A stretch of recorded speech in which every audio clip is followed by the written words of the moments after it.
Right in the path of destruction, North Washington Street in the city of Rome, where for blocks you can see parts of trees lining the streets and other limbs still hanging on.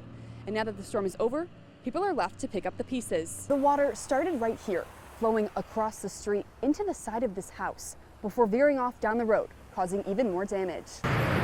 Well, Jeff and Christy, this is part of the third contract of the I-81 viaduct project, which just got awarded yesterday. So we still have a little bit of time before we see construction here. But in the meantime, we should enjoy the calm because construction this summer expected just about everywhere. Well, Christy, it's all part of the Syracuse basketball experience to trudge up the hill in the snowy weather. But this season seems to be a different story. Announced attendance for last night's game was under 14,000, but it was obvious far less showed up. There are 42,784 freshly backed seats in the JMA Wireless Dome, and the Dome staff sat in every single one. Bosco's serves breakfast early in the morning, and after 11 comes lunch and dinner. But this year, they're cooking up something else new. Jeff, we're about an hour away from Principal Ewing climbing up that ladder, getting up onto the roof where his long night will start. Why? He's sleeping in this tent. And that's because his students crushed their fundraising goal of $15,000 for the PTA's annual fundraising fund run. I have one last question. Can we do the twist together? Yes. Now, easy. Gotta be sexy. Hey, easy. Hey, you gotta work. Hey, hey. There you go. Got it, girl. Got it. Chubby Tricker, thank you so much for joining us. So you. nice to meet you. The storm's whipping winds and heavy hail left the town of Groton shook. Just like, out of the blue, it just come in, bam. High winds blowing trees over, ripping them up by the roots, trees across the road, high lines laying across 34. It really come down. Intermittent with hail. It just hammered, almost like a mini tornado. The 80-plus mile-an-hour winds left many people without power for hours. And with this amount of damage, people wondering who's going to clean it all up. It might have to even be the community, just people coming together and, hey, let me cut that tree for you, or let me move that branch for you, or, just kind, loving people taking care of each other. Which is exactly what happened here. This wasn't quite the relaxing Sunday morning one might hope for. But with a graduation party scheduled to be held here this week, it was time to get down to business. Called people last night, called people this morning. We were like, hey, if you're not doing anything, come over. And they're like, sure thing, be right there. It's a pile of branches that's taller than me. The family calling in reinforcements to help pick up the pieces. But for as much damage as you see here, they're feeling grateful their house didn't end up like the one across the street.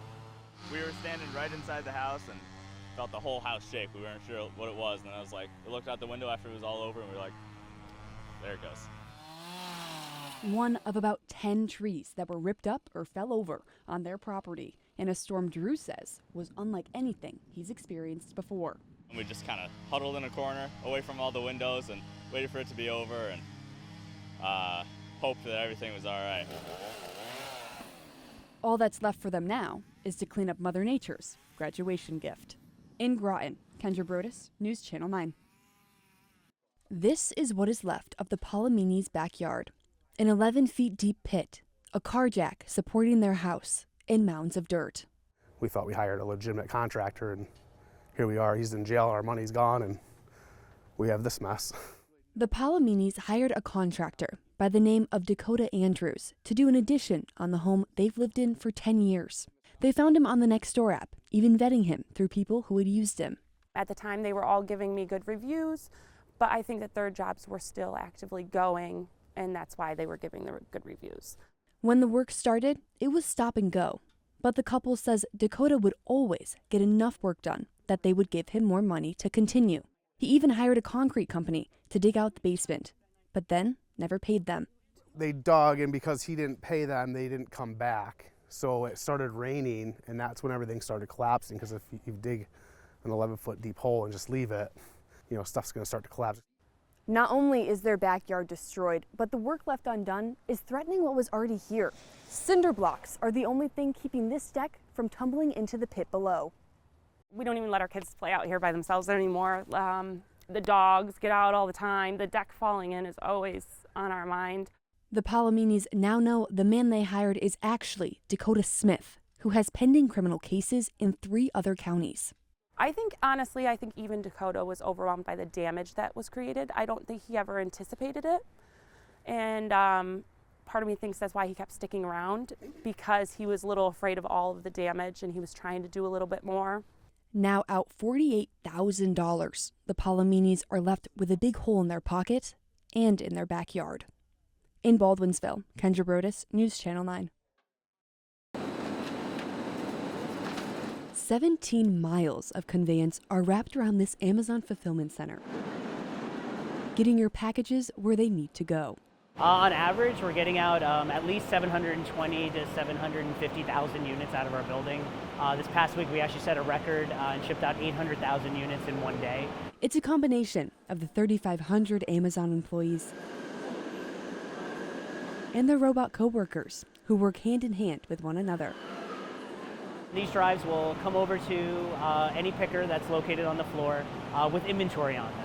And then that picker will remove the inventory from the pod and then put it into a tote.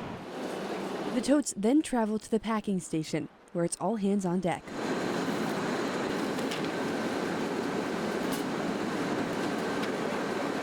After the items are packaged, they're put on the pack line, where they head upstairs to Slam, where the packages are labeled and sent to the dock. On their way to the dock, packages run into Robin, who picks up and drops down about 450 packages an hour. Basically, it's a giant mechanical arm that will scan a package and then put it onto one of those drives that you saw. And that drive will have its mission to whichever chute that it needs to go to. The thousands of drives zooming across the floor like it's a superhighway.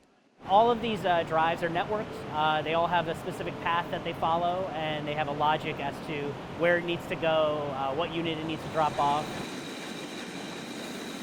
Which is at the loading dock, where 5 million units were shipped out just last week ahead of the holidays. In the town of Clay, Kendra Broddus, News Channel 9.